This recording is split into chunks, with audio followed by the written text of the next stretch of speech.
کیومرث، اولین پادشاه اساطیری ایران، 30 سال حکومت کرد تا اینکه دیوها و جادوان بهش رشک و حسد بردن و جنگ با دیوها شروع شد.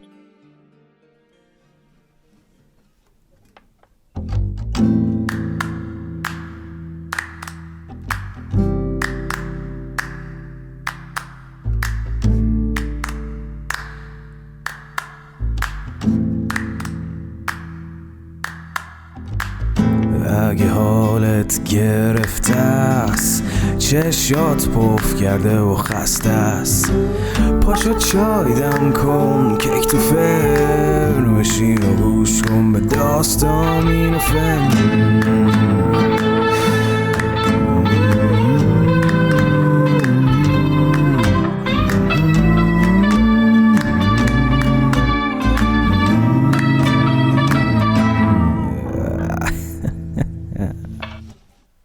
سلام، من ایمان نجیمی هستم و این اپیزود اول روایت شاهنامه به نثر از پادکست داستامینوفنه. داستامینوفن پادکستیه که من داخل اون برای شما قصه میگم. توی داستامینوفن ما سعی کردیم شاهنامه رو به زبانی ساده تر و در قالبی نمایشی برای شما بازخوانی بکنیم. اگر تمایل دارید به داستامینوفن کمکی بکنید، بزرگترین کمک شما به ما اشتراک گذاری این پادکست با سایر دوستانتونه. همینطور یک لینکی در توضیحات هر اپیزود هست که شما میتونید به ما کمک مالی برای ادامه این راه بکنید. امیدوارم که از شنیدن اپیزود اول لذت ببرید. بنا به نوشته‌های اوستایی و پهلوی، دیوهای زیادی با نام‌ها و اسامی و وظایف مختلفی وجود داشتند، مثل دیو خشکسالی یا دیوی به نام اشکهانی که دیو تنبلی بود، یا اکومن که دیو اندیشه بد بود و همچنین برگزیده باقی دیوها هم بود. خیلی از پژوهشگران اکومن رو همون اکوان دیو میدونن که ما در آینده توی جنگی که رستم با اون خواهد داشت حسابی بهش میپردازیم. اسامی جالبی هم داشتن، بعضن از اسامیشون میشد پی به فعالیتشون برد، مثل پسدیو که مردمان رو از انجام کار باز میداشت، یا پوشدیو که همه چیز رو انبار میکرد و نه خودش استفاده میکرد نه به دیگران میداد. البته یک سری از اسامی و روایاتی که ما داخل این پادکست میگیم لزوماً داخل شاهنامه قید نشده و ممکنه مثل همین اسامی که گفتیم از منابع اوستایی و پهلوی باشه. به هر حال قسمت اعظم شاهنامه هم برگرفته از روایات سینه به سینه و داستانهای کهنیه که فردوسی بزرگ به نظم درآورده. خب بریم سراغ کیومرث که گفتیم اولین پادشاه اساطیری ایران بود. کیومرث اولین کسی بود که آیین حکومت رو داخل جهان باب کرد. قبیله ها و مردمانی که پراکنده بودن رو آورد داخل غارها و بهشون یاد داد چطور داخل یک جامعه در کنار هم زندگی کنن و بعد هم یواش یواش این جمعیت ها رو تبدیل به شهر کرد. انسان ها در ابتدا تک خانواده بودن، بعد دور هم جمع شدن و قبیله شدن. سالها و سالها قبیله ها با هم دیگه می جنگیدن. به دنبال اون جنگ ها بعضی از این قبیله ها که آرزوهای مشترکی داشتن با هم یکی شدن و کنار هم ساکن. این میون بعد از آمیخته شدن این قبایل، کیومرث اولین کسی بود که توی اون مناطق شهر ساخت. 2 شهر به اسم استخر و دماوند که هنوز هم پابرجان. شهرهایی که قرنها قبل از میلاد مسیح و تولد زرتشت به وجود اومدن. کیومرث بیشتر اوقات رو داخل همین 2 شهر زندگی میکرد. توی اون دوران کسی لباس نمی پوشید. همه لخت توی شکاف سنگ و کوه زندگی میکردن. کیومرث به مردم یاد داد چطور از پوست حیوانات برای خودشون لباس بسازن. نشان اون و یارانش هم پوشیدن لباس از پوست پلنگ بود. نظم غذایی هم در اون زمان وجود نداشت. اینکه صبحونه و نهار و شام طی 3 وعده خورده بشه، اینها رو کیومرث پایه‌گذاری کرد. انقدر پادشاه صادق و خوبی بود که نه تنها انسانها بلکه تمام موجودات زمین از جای جای ایران می اومدن و کنار اون غاری که اون داخلش زندگی می کرد سکنا می گزیدن. هیچ موجودی الکی و از سر حرص موجود دیگه ای رو نمی کشت. کیومرث از دار دنیا یک پسر داشت به اسم سیامک. خیلی همین پسر رو دوست داشت و بهش وابسته بود. لحظه‌ای نمیتونست دوریش رو تحمل کنه. رابطه پدر و پسری خوبی داشتن. حتی خیلی ها به این رابطه قبطه میخوردن. یکی از این کسایی هم که میگیم اهریمن یا شیطان بود. اما شیطان فقط قبطه نمیخورد، حسادت میکرد. اونم به اینکه کیومرث روز به روز بیشتر به آیین خدا میپرداخت. برای همین اهریمن یک شب که روبروی غارش بر لبه یک صخره نشسته بود حسابی فکر کرد و نقشه‌ای کشید. چطور باید دل کیومرث را از خدا چرکین کنم؟ چجوری اون رو به سمت خودم بکشم تا از این به بعد فرمان من رو ببره؟ باید داغ جگر گوشش سیامک رو به دلش بگذارم تا از آیین خدا برگرده و اون وقت من میتونم پسر خودم رو به تخت پادشاهی بنشونم. اهریمن فرزندهای زیادی داشت، اما میونه این همه فرزند یکیشون بود که سخت دلاور و جنگاور بود، شبیه به گرگ، خونریز و بیباک. اهریمن از اون شب به بعد شروع کرد به صحبت کردن و رایزنی با دیوان و جادوان تا در نهایت سپاهی بزرگ از دیوان و جادوان گرد آورد. برای چی؟ به این آرزو که پسرش رو به تخت پادشاهی بنشونه. خبر این اتفاق بین دیو و پری و حیوانات پیچید تا رسید به گوش مردم ایران. سروش و پیام آور ایزدی مثل یک پری پلنگین پوش روبروی کیومرث ظاهر شد و عاقبت سیامک پسرش رو به راز در به گوش شاه گفت. بپوشید تن را به چرم پلنگ که جوشن نبود آنگه آیین جنگ. اون زمان جوشن و زره جنگی هنوز ساخته نشده بود. برای همین هم سیامک چرم پلنگی رو به میون کمر بست و با تن برهنه به نبرد با فرزند اهریمن رفت. فرزند اهریمن دیوی بود بزرگ شبیه به گرگ. آیین جنگ و مبارزه تن به تن هنوز انقدر پیشرفت نکرده بود. برای همین نتیجه جنگ از قبل مشخص بود. دیو سیامک رو به روی دست بالا برد و محکم به زمین زد. بعد هم نشست به روی سینش و با چنگالهاش جگر سیامک رو پاره کرد. خبر به کیومرث رسید که چه نشسته ای که فرزند اهریمن پسرت رو کشت. خب کیومرث از قبل از عاقبت این جنگ خبر داشت، اما حالا دیگه واقعاً به حقیقت پیوسته بود. جگرگوشش سیامک به دست دیو کشته شده بود. کیومرث خبر رو که شنید دنیا پیش چشمهاش سیاه شد، از تخت پادشاهیش پایین اومد. شروع به زاری کرد. تاجش رو به یک سمت انداخت، عصاش رو به سمت دیگه. تا مدتها گوشگیر شده بود و سوگوار پسر از دست رفتش بود.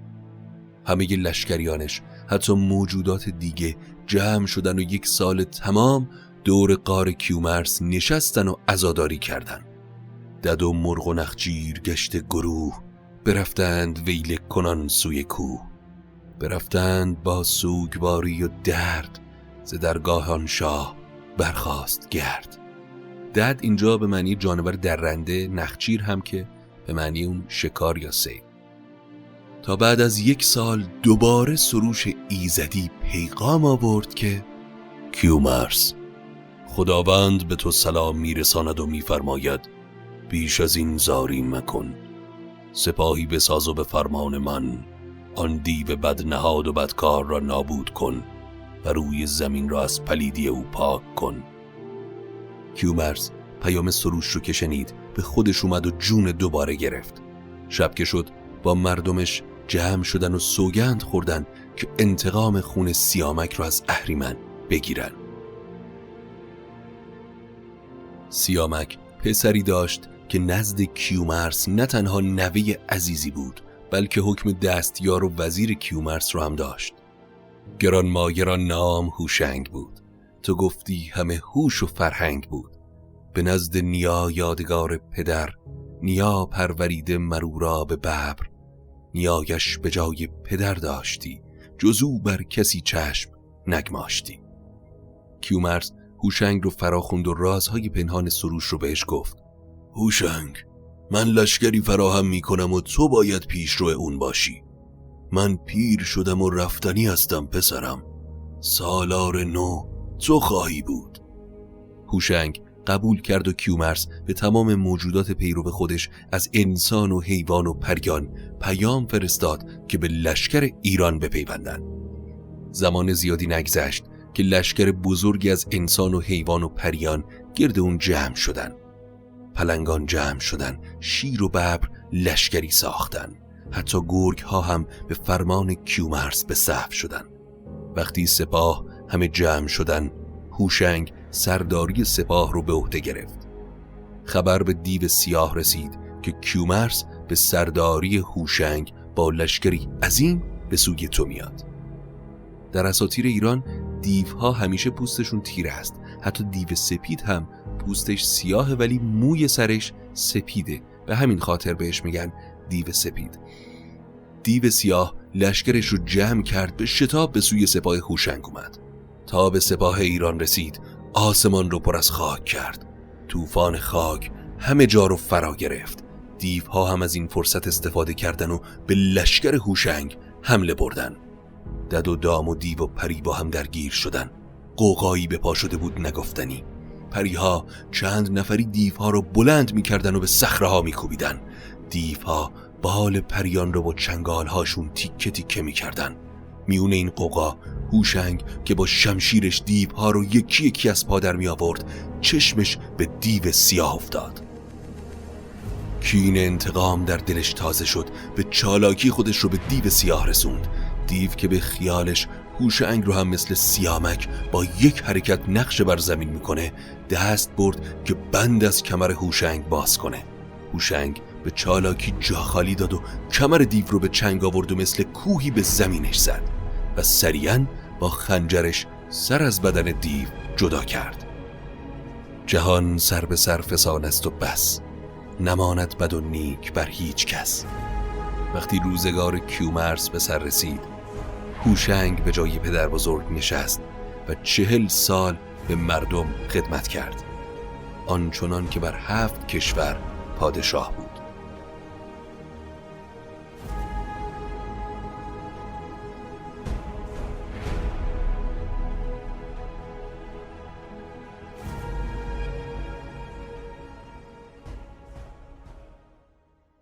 در اساطیر ایران ذوب آهن به هوشنگ نسبت داده شده.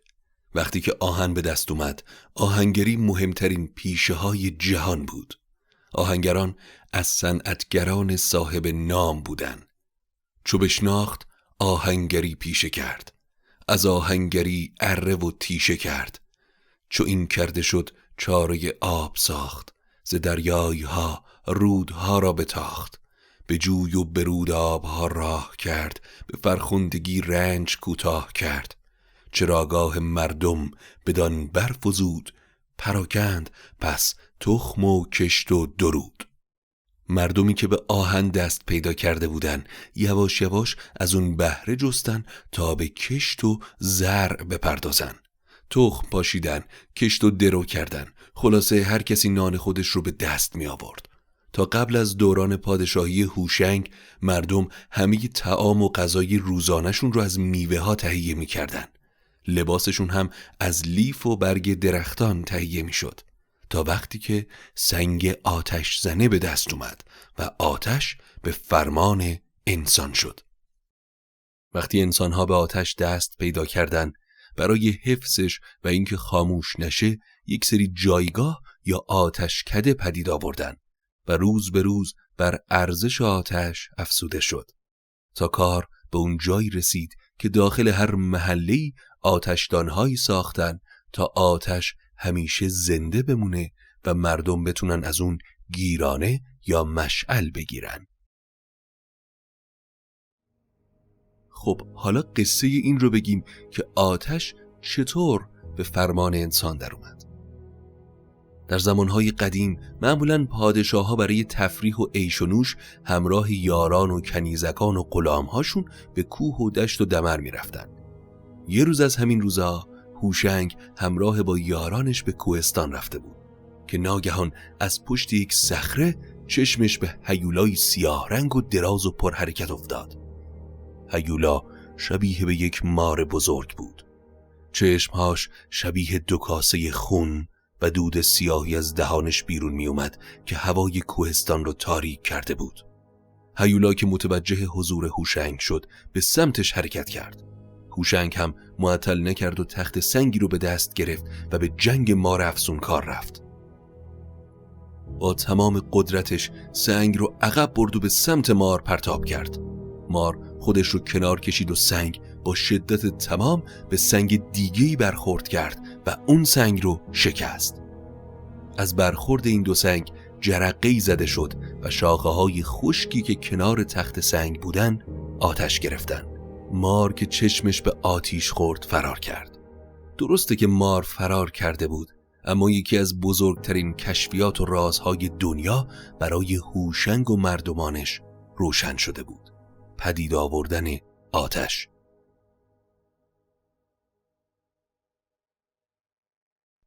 به گفتا فروغی است این ایزدی، پرستید باید اگر بخردی. هوشنگ که از این کشف به ذوق اومده بود به انتظار شب نشست و وقتی شب رسید بالای کوه آتشی روشن کرد و اون شب رو تا صبح جشن گرفت. مردم ذوق زده دور تا دور آتیش جمع شده بودن و به رقص و خنده و نوشیدن شب رو صبح کردن. هوشنگ همون شب همینطور که جام به دست داشت رو به مردم کرد و گفت: نام این جشن رو سده میگذارم تا باشد که ایرانیان هر سال اون رو به جشن و پایکوبی برگزار کنن.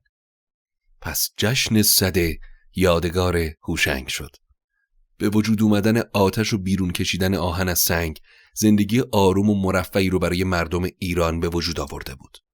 هوشنگ هم دستور داد تا گاو و خر و گوسفند رو جفت جفت کنن و به مردم یاد داد که چطور میتونن حیوانات رو رام کنن. بدان ایزدی جاه و فر کیان، ز نخچیر گور و گوزن ژیان. جدا کرد گاو و خر و گوسفند، به ورز آورید آنچه بود سودمند. ببخشید و گسترد و خورد و سپرد، برفت و جز از نام نیکو نبرد. وقتی که هوشنگ به پایان عمرش نزدیک شد، پسرش طهمورث رو خواست و گفت: ای دلبند من، آینده این مردم بر نیکو کرداری تو قرار گرفته. من به هوش و دانش تو امید دارم، پس با من عهد ببند که از راستی و درستی بر نمیگردی. این رو گفت و به سمت دخمه پدرانش رفت و تا زمانی که زنده بود به نیایش یزدان پرداخت. پسر هوشنگ طهمورث معروف بود به طهمورث دیوبند.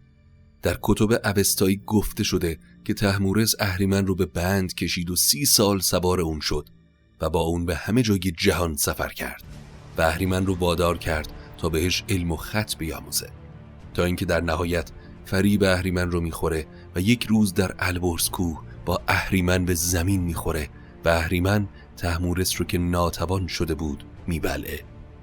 جمشید به کمک سروش ایزدی اون رو پیدا میکنه، شکم اهریمن رو پاره و طهمورث رو به خاک میسپاره. اما روایت شاهنامه متفاوته. اگر برگردیم به روایت شاهنامه، طهمورث اولین پادشاهی بود که اندیشه تازه‌ای آورد. اون اندیشه چی بود؟ اینکه با آیین کسی کاری نداشت. هر کسی به هر آیینی محترم بود تا وقتی که از راه درست کاری خارج نشه. طهمورث 500 سال حکومت کرد و در این حکومت وزیری داشت که سرآمد مردم روزگارش بود. مشاور خوب و درستی، برای همین باقی بزرگان بهش حسد می بردن و با انواع حیله ها سعی می کردن سرش رو زیر آب کنن. ولی طهمورث از اونجایی که آدم زیرک و عاقلی بود، ریشه فساد رو قلع و قم کرد. اما دوران حکومتش خیلی هم بدون چالش نبود. یکی از سخت‌ترین دوران‌های خشکسالی در اون بره اتفاق افتاد. ماه‌ها بارانی نیامد. همه جا خشک شده بود. تعداد زیادی از حیوانات تلف شدند تا طهمورث دستور داد که دارایان و ثروتمندان به خوراک شبانه و شام اکتفا بکنن و غذای روزشون رو به باقی مردم بدن. بنیاد روزه گرفتن هم از همون روز پدید اومد. اما بعد از اون خشکسالی مرگی بزرگ پدید اومد. از هر کسی عزیزی مرده بود و رسم به این شکل بود که از زر و سیم و چوب به سنگ مانندش رو می ساختن و تا سالها به یادش اون مجسمه رو نوازش می کردن. میگن که بت پرستی هم از همون زمان پدید اومد. طهمورث پس از شهر استخر و دماوند که به دست کیومرث بنا شده بود، شهر اصفهان را ساخت.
دیوان که از پیشرفت طهمورث و انسانها روز به روز بیشتر حسد می بردن، سپاهی عظیم از افسونگران و دیوان و جادوان به فرماندهی سیه دیو فراهم کردند و به سمت طهمورث در حرکت شدند. سیه دیو تنها دیوی بود که به جای زمین بر روی آسمانها در حرکت بود. چو طهمورث آگه شد از کارشان، برآشفت و بشکست بازارشان. به فر جهاندار بستش میان، به گردن برآورد گرز گران. همه نر دیوان و افسونگران، برفتند جادو سپاهی گران. دمند سیه دیوشان پیش رو، همی با آسمان برکشیدند قو. طهمورث که از سپاه دیوان با خبر شد، سپاهی فراهم کرد و با گرز گرانش در جلو سپاه به سمت دیوها تاخت. طهمورث بعد از این جنگ بود که معروف شد به طهمورث دیو بند. گرزش رو بالا که می برد تا زمانی که این گرز پایین بیاد 10 دیو بودن که به زمین می افتادن. طهمورث نیمی از لشکر دیوان رو به افسون بست و نیم دیگر رو با گرز از میون برد تا کار به جایی رسید که دیوها به زانو افتادن که ای شه شهریار، به ما امان بده. اگر امان بدم و باز در سر فکر کین و انتقام بپرورید چه؟ اگر به ما امان بدی، راز هنری رو به تو می‌آموزیم که انسان‌ها تا پیش از این از اون بی بهره بودن. که ما را مکشتای کین و هنر، بیاموزی از ما کتایت به بر. نوشتن را به تو می‌آموزیم، اون هم نه یک زبان، هر اون چه از زبان برای کلام هست. نوشتن به خسرو بیاموختند، دلش را به دانش برافروختند. نوشتن یکی نه که نزدیک 30، چه رومی چه تازی و چه پارسی، چه سقدی چه چینی و چه پهلوی، ز هر گونه‌ای کان همی بشنوی. طهمورث پس از اون دانش رو به انسانها هدیه داد و سرزمینی از خودش به جا گذاشت که زندگی درش آرزوی هر انسانی بود. برفت و سر آمد بر او روزگار، همه رنج او ماند از او یادگار. جهانا مپرور چو خواهی درود، چو می بود روی پروریدن چه سود.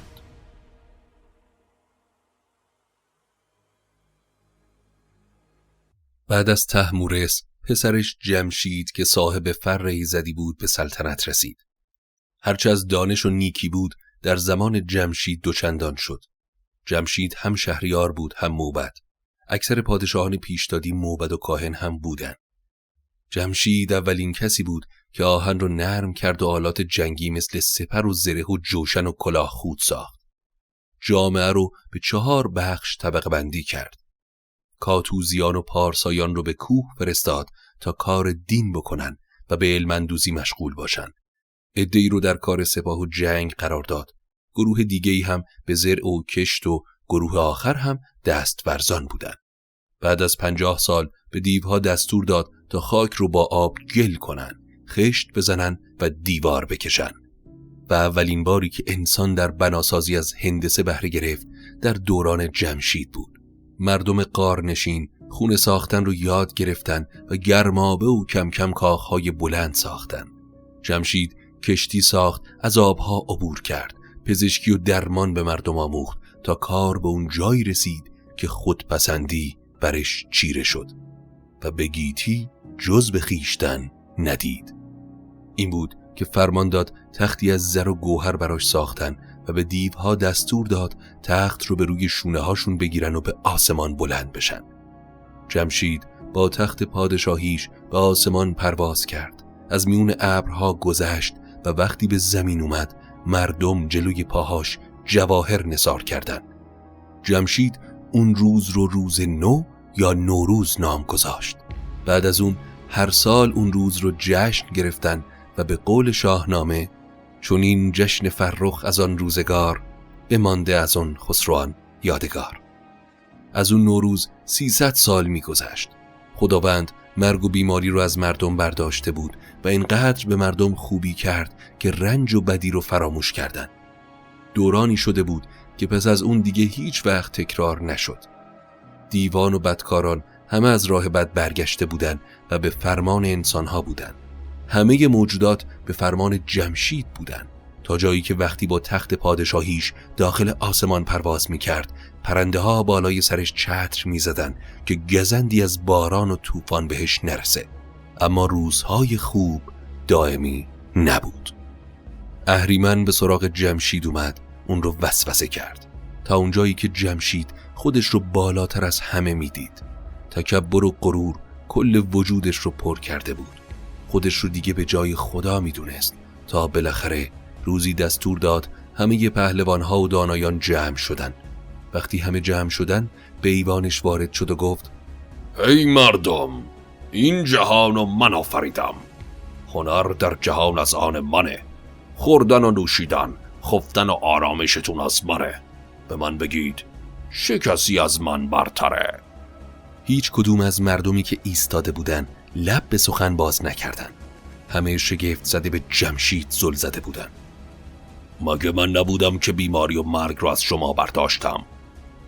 اگه اون چه رو که میگم به راستی انجام دادم، مرا خواند باید جهان آفرین.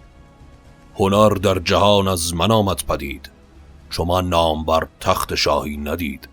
جهان را به خوبی من آراستم، چنان است گیتی کجا خواستم. خور و خواب و آرامتان از من است، همان کوشش و کامتان از من است. بزرگی و دیهیم شاهی مراست، چه گوید که جز من کسی پادشاه است. همه موبدها و دانایان سر به زیر انداختن. هیچ کس جرأت و قدرت حرف زدن نداشت و اون سکوت اهریمن رو در دل جمشید استوار تر کرد.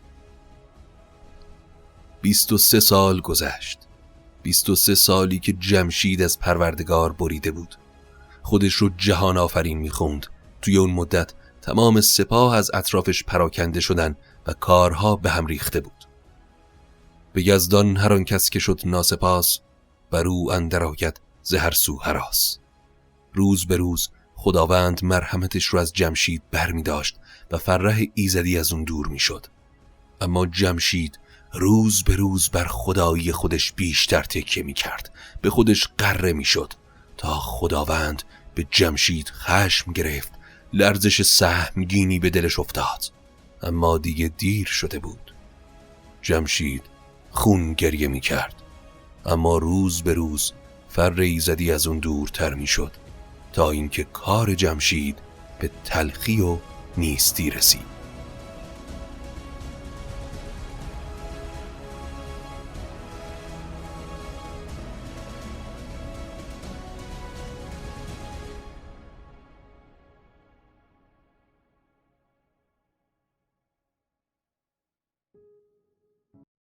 این بود اپیزود اول روایت شاهنامه به نثر از پادکست داستامینوفن. امیدوارم که مورد پسند واقع شده باشه. حتما نظراتتون رو با ما به اشتراک بگذارید در هر پادگیری که این پادکست رو گوش میکنید و همینطور صفحات مجازی ما رو در اینستاگرام و توییتر با آدرس داستامینوفن به فارسی یا انگلیسی دنبال بکنید و اونجا هم نظراتتون رو برای ما بنویسید. تا قصه بعدی، خدا نگهدار.